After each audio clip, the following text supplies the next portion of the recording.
तो ये सब ड्रामेबाजी हो रही है। तो ये सिर्फ चादर भिजाने से कुछ फायदा नहीं होगा। चादर तो हर कोई भिजाता रहेगा। आप चादर तो भिजा रहे हैं, मगर आप ही के चाहने वाले कोर्ट को जा रहे हैं कि ख्वाजा अजमेरी की दरगाह दरगाह नहीं है, मसाजिद मसाजिद नहीं है। इसने हमारे जख्म का कुछ यूं किया इलाज, मरहम भी गर लगाया तो कांटों की नोक। अब चुनाव है तो इसीलिए सब करना पड़ रहा है। ये क्या लैंग्वेज है मोदी सरकार की? क्या कर रहे हैं लोग? एक तरफा जुल्म हो रहा है वहां पर संभल में पूरा। और संभल को नया वो जो 1980 और 90 में जो तमाशे हुए थे, उस तरह का माहौल पैदा करने की कोशिश की जा रही है संभल। मैं फिर से कह रहा हूं कि कभी अपने गिरेबान में झांक कर देख लीजिए। एक उंगली अगर हमारी तरफ आप उठा रहे हैं तो 4 उंगलियां और ये फैक्ट्स आपको आईना दिखाएंगे। ये हवा के झोंके आते रहेंगे थोड़ा थोड़ा, वो दूसरे फर्क पड़ने वाला नहीं। हमारा ये प्रधानमंत्री जो चादर भिजाए हैं, किसी शायर ने अच्छा कहा प्रधानमंत्री के बारे में। क्या कहा? इसने हमारे जख्म का कुछ यूं किया इलाज, इसने हमारे जख्म का कुछ यूं किया इलाज, मरहम भी गर लगाया तो कांटों की नोक से।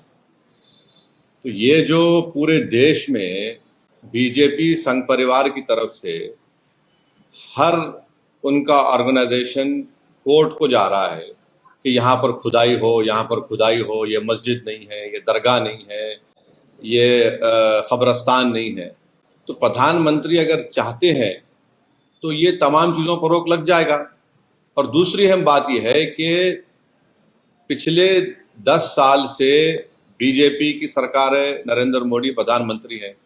प्लेसेस ऑफ वर्शिप एक्ट जो पार्लियामेंट में पास हुआ और राम मंदिर के जजमेंट में उसको नॉन रिट्रोग्रेशन की बात सुप्रीम कोर्ट ने कही दी, उसके बावजूद भी ये सरकार का कोई स्टैंड ही नहीं है उसके ऊपर।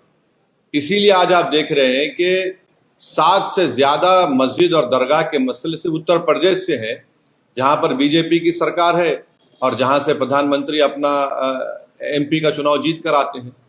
तो ये सिर्फ चादर भिजाने से कुछ फायदा नहीं होगा। चादर तो हर कोई भिजाता रहेगा, मगर उस चादर को भिजाने के पीछे जो पैगाम एक सरकार देती है वो ये देती है कि हम सिर्फ चादर नहीं भिजा रहे हैं, हम उस समुदाय को, उस देश की जनता को जो इन तमाम चीज़ों पर आस्था रखती है, दरगाह मस्जिद में, उसको हम दरगाह और मस्जिद मानते हैं। आप चादर तो भिजा रहे हैं, मगर आप ही के चाहने वाले कोर्ट को जा रहे हैं कि ख्वाजा अजमेरी की दरगाह दरगाह नहीं है, मसाजिद मसाजिद नहीं है। तो ये इस चीज़ को ये रोकने की ज़रूरत है और असली काम जो सरकार को करना है वो रोके, इन तमाम चीज़ों को रोक लगाए कि क्या ये क्यों कर रहे हैं लोग सब जाकर तमाशा। ही सर, आपने ऐलान कर दिया है कि दिल्ली चुनाव में आप दिल्ली पार्टिसिपेट करेंगे। कल प्रधानमंत्री ने दिल्ली की जनता को कई सौगात दिए और साथ में जो मौजूदा सरकार है उसको उस पर कई तोहमतें उन्होंने लगाई और जो सौगात दिए, घरों के चाबी भी बांटे गए, उसमें हमने देखा कि अल्पसंख्यक समुदाय के लोगों को भी दिया। सबका साथ सबका विकास तो कहीं न कहीं उनके उस जेस्चर में दिखा। देखिए, मैं एक नहीं 2 से ज़्यादा आरटी एप्लीकेशन डाला हूं जिसमें हम सरकार से इस बात का डिमांड कर रहे हैं कि आपने अर्बन एरियाज में और अर्बन एरियाज से हटकर जो घर दे रहे हैं बनाकर, प्रधानमंत्री आवास योजना जो भी हो, उसका डेटा हमको दीजिए। बताइए आप कितने मुसलमानों को दे रहे हैं? देते ही नहीं है, बताते नहीं है। भाई क्या शेयर है उसमें जो आप गवर्नमेंट की स्कीम जो है इसमें मुसलमानों का क्या शेयर है? बताइए। अल्पसंख्यक समाज का, खास तौर से मुसलमानों का देते नहीं है। अब ये दिखाने को खड़ा कर देते हैं, थोड़ा वो देते हैं, मगर असल शेयर क्या है उनका वो नहीं बताना चाहते हैं। अब चुनाव है तो इसीलिए सब करना पड़ रहा है। मगर याद रखिए कि चाहे ये मौजूदा केजरीवाल की ड्रामेबाज सरकार हो या प्रधानमंत्री की कम्युनल सरकार हो, इससे ये बात मालूम हो रही है कि अगर 1 नेशन 1 इलेक्शन होगा तो फिर ये सब चीजें नहीं मिलेगी। अब पार्लियामेंट का चुनाव हुआ 6 महीने पहले, अब दोबारा चुनाव हो रहा है तो हर सरकार अपना अपना अनाउंसमेंट कर रही है। इससे देश को समझना है कि देश के जनता और उसके वोटर का फायदा करने के लिए ये सब अनाउंसमेंट्स हो रहे हैं। गो इसका इकोनॉमिक इम्पैक्ट जो होगा वो अलग बात है। तो इससे बात साबित हो रही है कि 1 नेशन 1 इलेक्शन देश के वोटर के हित में भी नहीं है, संविधान के खिलाफ भी है।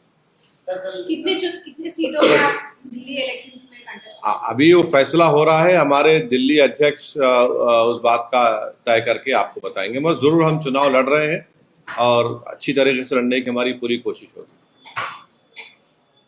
सर और एक इशू है, गवर्नमेंट ने प्रोटेस्ट लॉन्च किया है, new China country, they are saying they are already in Ladakh. Government has launched a strong protest with China over the recent creation of two countries, or they are saying that they are already. ये क्या language है मोदी सरकार की? हम strong protest launch कर रहे हैं, फिर आप उनको बोल रहे हैं कि आके भारत में इन्वेस्टमेंट करो, फिर आप चाइना से कह रहे हैं कि ठीक है हमारा जो इंपोर्ट इम्बैलेंस है चाइना से कंटिन्यू होता रहेगा।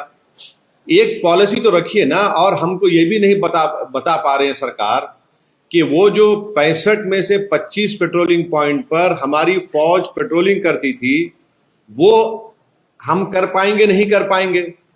और आप जो एग्रीमेंट चाइना से किए उसको ले जाकर यांग से अरुणाचल से मिला दिए। तो ये कोई चाइना की पॉलिसी नहीं है। मैं साफ तौर से कह रहा हूं ये सरकार चाइना से डरती है।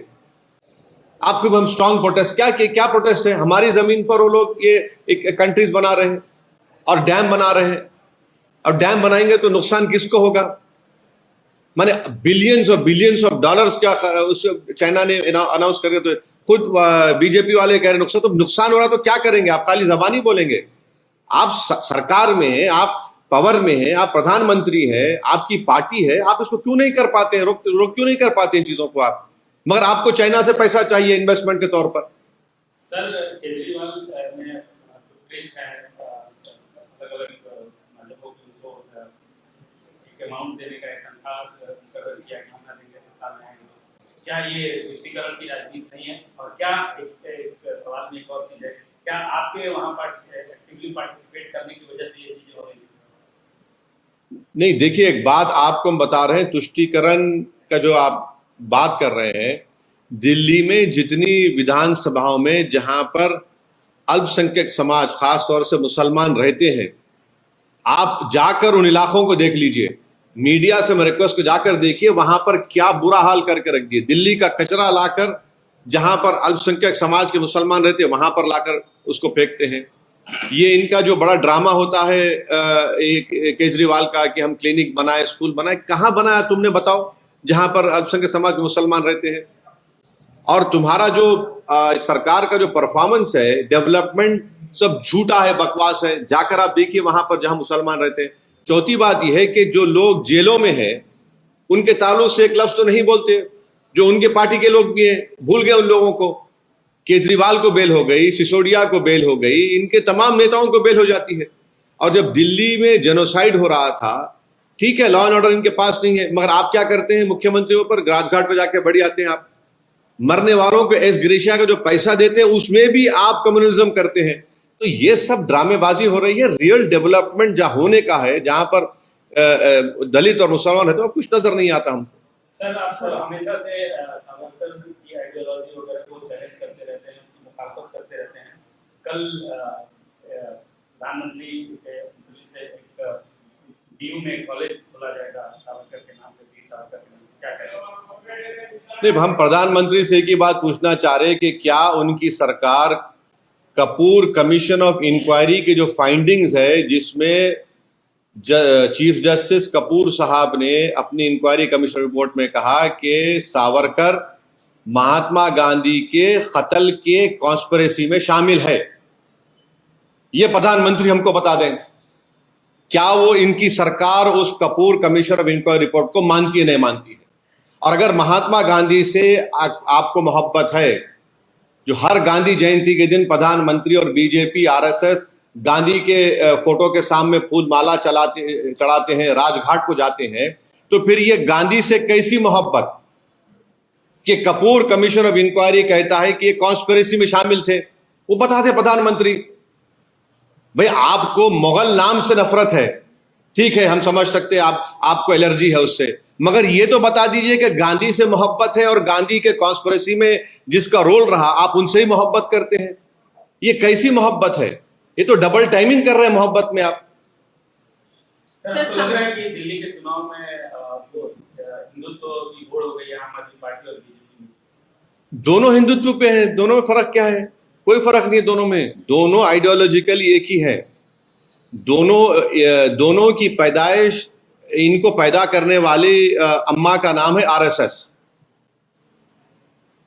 एक को जनसंघ को पैदा किया उन्होंने, बाद में फिर वो 1980 में बीजेपी बनी। एक को उन्होंने 2012-13 में एक बड़ा इंस्टीट्यूट है वहां पर, लैब ग्रोन है ये हिंदुत्व, वहां पर पैदा किया इसको। सर, जो संभल वाले वायलेंस के मामले में उत्तर प्रदेश पुलिस ने खुलासा किया है कि जो गैंगस्टर इसमें इन्वॉल्व हो रहा है उनको डायरेक्शन सीधी तरह से दुबई से मिल रहा है, इसके ऊपर इन्वेस्टिगेशन। अरे गोलियां चल के 5 लोगों की मौत हो गई है, बच्चे हैं, छोटे बच्चे, उसमें सीने के ऊपर उनको गोलियां लगी है, को पीठ पे लगी है, और आप क्या कह रहे हैं? पूरा ओपनली आप एक समुदाय के खिलाफ आप जा रहे हैं। क्या ये जेब देता है वहां की एडमिनिस्ट्रेशन को कि आप एक ही समुदाय के खिलाफ जाए? आप इंसाफ करिए। इंसाफ का मतलब तो ये नहीं है कि आप उनको दबाए, उनको डराए। 80 से ज्यादा बच्चों को तो आप पकड़ चुके हैं, और ASI प्रोटेक्टेड मॉन्यूमेंट है संभल की मस्जिद, और उसके 5 फीट पर आप आउटपोस्ट बना रहे हैं। जरा तो शर्म आनी चाहिए कि तुमको ASI का जो कानून है 100 मीटर्स का, उसको पास व लिहाज नहीं है। आप परमिशन लिए ASI से? बताइए। वक्फ बोर्ड का डॉक्यूमेंट है, सुन्नी वक्फ बोर्ड का डॉक्यूमेंट है, बोलते उसको फेक है। तो अगर फेक है तो सुन्नी वक्फ बोर्ड पे केस बुक करिए। चलिए, आप क्या कर रहे हैं लोग? एक तरफा जुल्म हो रहा है वहां पर संभल में पूरा, और संभल को नया वो जो 1980 और 90 में जो तमाशे हुए थे, उस तरह का माहौल पैदा करने की कोशिश की जा रही है संभल में।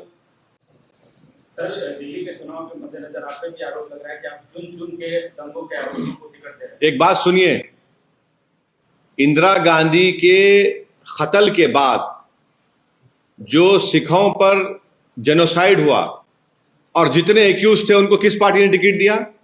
किसने उनको मेंबर ऑफ पार्लियामेंट बनाया?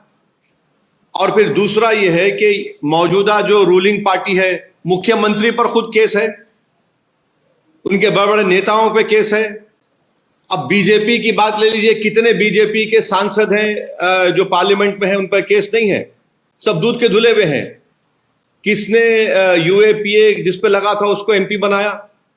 मैं फिर से कह रहा हूं कि कभी अपने गिरेबान में झांक कर देख लीजिए। एक उंगली अगर हमारी तरफ आप उठा रहे हैं तो 4 उंगलियां, और ये फैक्ट्स आपको आईना दिखाएंगे। मतलब आप उनको टिकट दे रहे हैं? मैं टिकट देना नहीं देना मेरे पार्टी का काम है, और टिकट उन्हीं को दे सकते जो लीगली इलेक्शन लड़ सकते हैं। तो जो लीगल इलेक्शन लड़ सकते हैं, इलेक्शन लड़ेंगे। सर, एक और सवाल है, ये एक मौलाना शाहदुद्दीन ने लेटर लिखा है योगी आदित्यनाथ को। He says that Muslims will convert at Mahakumbh. You have made a law, and how will you stop it? Why does Maulana have objection to घर वापसी? कौन है नहीं मालूम भाई, ये कौन है मेरे को नहीं मालूम, मैं जानता ही नहीं उनको। वो क्या चाह रहे? वो कन्वर्जन करना चाह रहे अपना। Muslims will convert in Mahakumbh. नहीं, मौलाना अपने आप को कन्वर्ट करना चाह रहे तो मैं रोक नहीं सकता हूं, मैं रोक नहीं सकता हूं ना। Right to choice fundamental right है। अब मौलाना कूदना चाह रहे तो वो कूद सकते हैं, हमको क्या करना है उससे? हम अपने संविधान के तहत, अपनी मर्जी के तहत हम मुसलमान थे, है, और इंशाल्लाह सुबह क़यामत तक भारत में रहेंगे। ये हवा के झोंके आते रहेंगे थोड़ा थोड़ा, ये सब उससे फर्क पड़ने वाला नहीं है। अब मौलाना की ये कौन है मैं जानता भी नहीं है। महाशय को, इनको महाशय बोलना भी है नहीं मालूम, और कौन है नहीं मालूम। ये वो जाने, वो नहीं मालूम कौन है, मैं जानता नहीं उनको। महाकुंभ अभी शुरू होने वाला नहीं है। तो क्या है उसका बोलने का मतलब? क्या है, क्या करना चाह रहे हो? उन्होंने लेटर लिखा है योगी आदित्यनाथ को, saying कि Muslims will convert in the Mahakumbh. You have made a law. How will you stop it? मतलब मुस्लिम्स जो है वो कन्वर्ट होंगे महाकुंभ में। महाकुंभ जो प्रयागराज में हो रहा है। नहीं, वो बेचारे अब नहीं मालूम कितना उनका IQ है, मगर आप अगर हिंदू धर्म को छोड़ रहे हैं तब आपको परमिशन लेना है, तब आपको परमिशन लेना है। माने कलेक्टर से परमिशन, इससे परमिशन, और इसको आप जक्सटापोज करिए यूनिफॉर्म सिविल कोड से। यूनिफॉर्म कहां रहेगा फिर? आप बताइए कि यूनिफॉर्म सिविल कोड आप लाएंगे और फिर आप ये कानून भी रखेंगे, फिर आप लव जिहाद की भी बात करेंगे, तो क्या होगा बताइए? मजाक है। और नेशनल दस्तक की आपसे गुजारिश है कि अगर इसको बचाना चाहते हैं तो नेशनल दस्तक को सब्सक्राइब करने के लिए रेड कलर के सब्सक्राइब बटन को दबाएं, फिर बेल आइकन की घंटी दबाएं। नेशनल दस्तक को बचाने के लिए बहुत जरूरी है कि हर खबर को शेयर करें, लाइक करें, कमेंट जरूर करें।